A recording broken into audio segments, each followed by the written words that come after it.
On today's episode, we are going to take a quick look at SoFi. They just reported earnings yesterday after hour, and the stock is down about 11.23% before the market opens today. So in today's episode, what I want to do is take a quick look at some of the green flags. There's actually a lot of green flags about those earnings, a few yellow flags, and something investors should keep an eye out. If this is your first time here, make sure to hit the subscribe button and let's get started. All right, so SoFi, right off the bat, let's just take a quick look at their earnings. They have, I want to say, I really do enjoy the way they give their presentations. It does show a lot of information. Again, sometimes we have to dig deep to see some stuff they might not mention through the presentations. But we can see overall this company, strong growth in their members, about 113% year-over-year growth. Not only year-over-year, but they are still growing quarter-over-quarter. And this is what you want to see, right? A business that is growing both yearly and sequential. If you take a look at their financial products, they're also growing 123% compared to the same time last year. But again, strong growth quarter-over-quarter. Their Galileo accounts, which is one of their recent acquisitions of May of 2020, that is up 119% in the form of members growth, and again, quarter-over-quarter growth. So overall, right, strong growth all around. One thing I do want to mention is they do kind of share revenues in two different ways. They share it as adjusted net revenue. They also share it as just regular GAAP net revenue. So it's important to understand that they share it as two different things, especially when certain investors, they like to go look at what analysts project. One has to make sure what type of guidance those analysts are giving. Are they giving GAAP guidance or are they giving non-GAAP guidance, right? But I'm here going to take a quick look at quarterly adjusted net revenue. That was up 74% compared to the same time last year. And again, a super bullish thing is it's up quarter over quarter and up big year over year. Another thing is this is actually the company's fourth consecutive quarter of adjusted EBITDA profitability.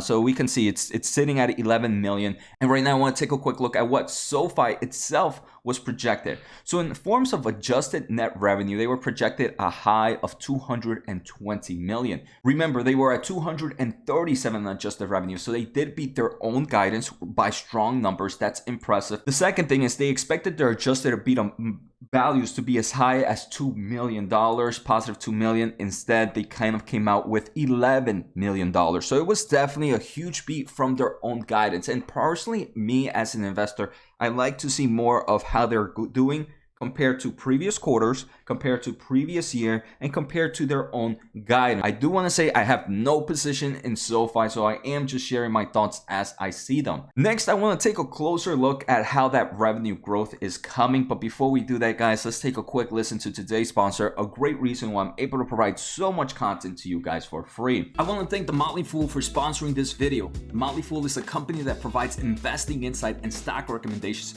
for investors of all skill sets and risk levels.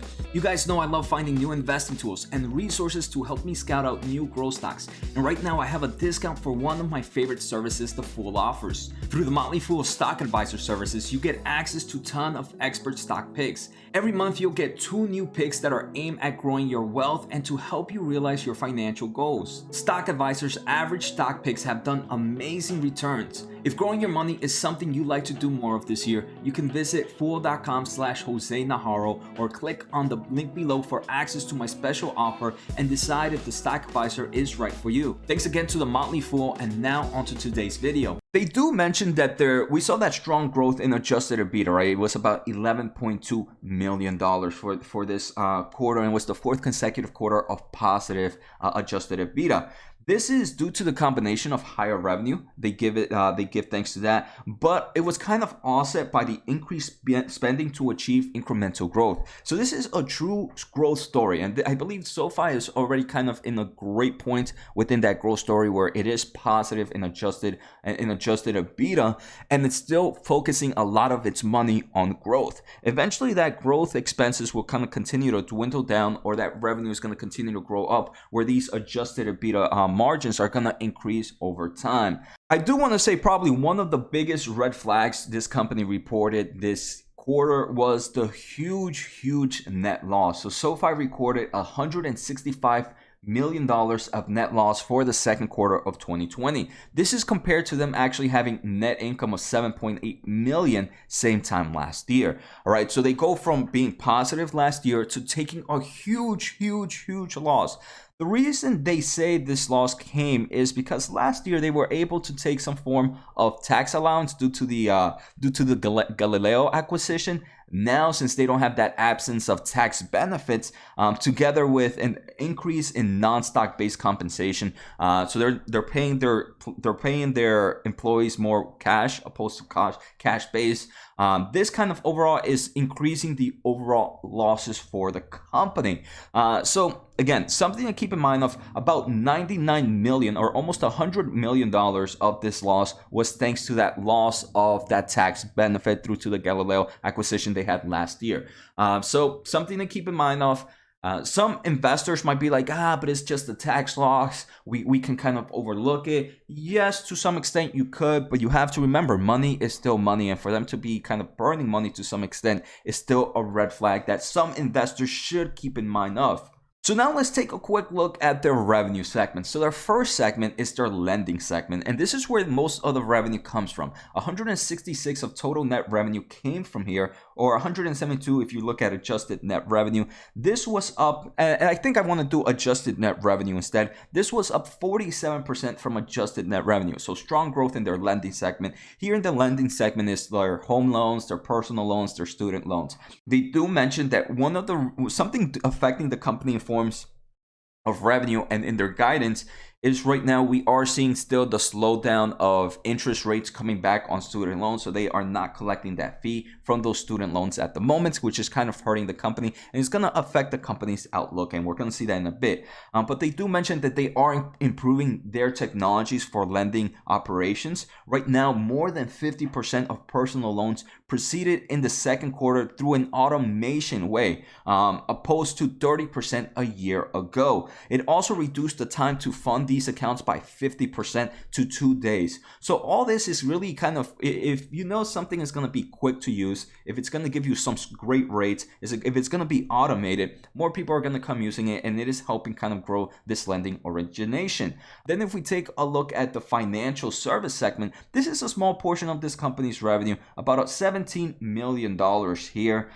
So not a big portion, but it was up 602% compared to the same time last year. This is one of the segments that does provide a loss for the company, but I want to say it's okay because right now they're just really trying to grab more users. Here they have like their money, their investments, their credit cards, their relay, stuff at work. So here this is more the segment where they're using to, I want to say, grab more users that just use smaller segments and then try to cross sell with them. So sometimes it's, in my opinion, it's smart to kind of have this as a low profit margins because it attracts more users and then you kind of cross sell them to some of your higher margins.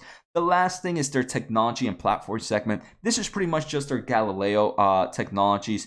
And again, I mentioned total accounts grew 119%.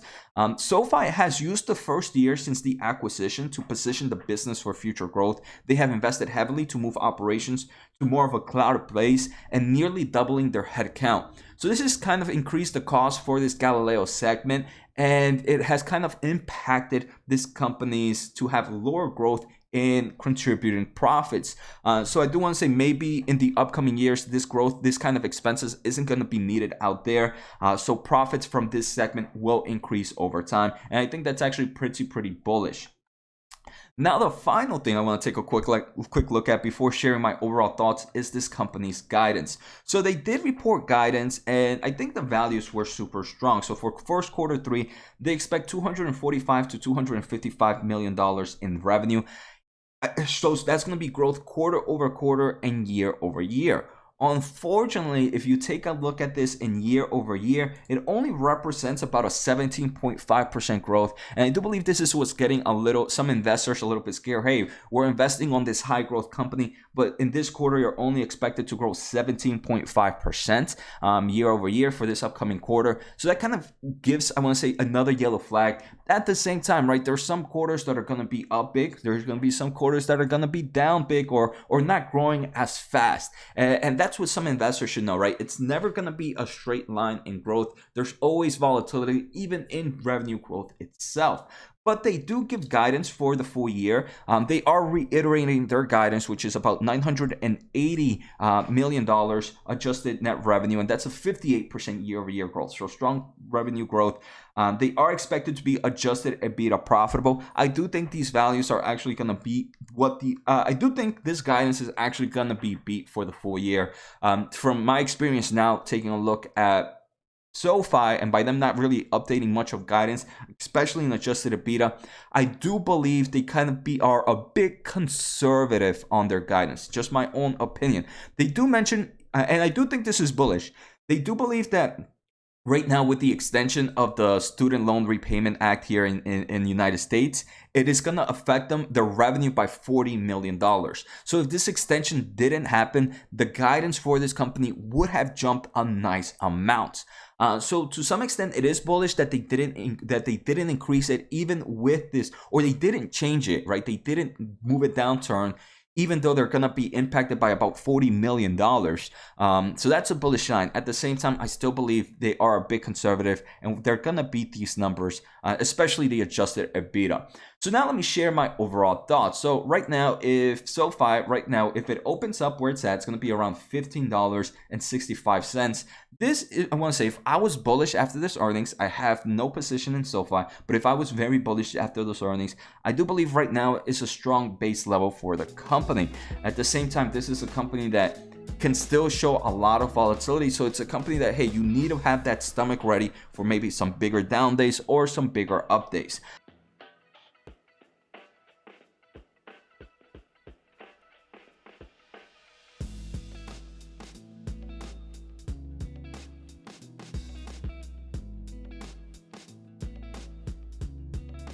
But I hope you guys enjoyed today's episode. Take care, have a good night, and see you next time.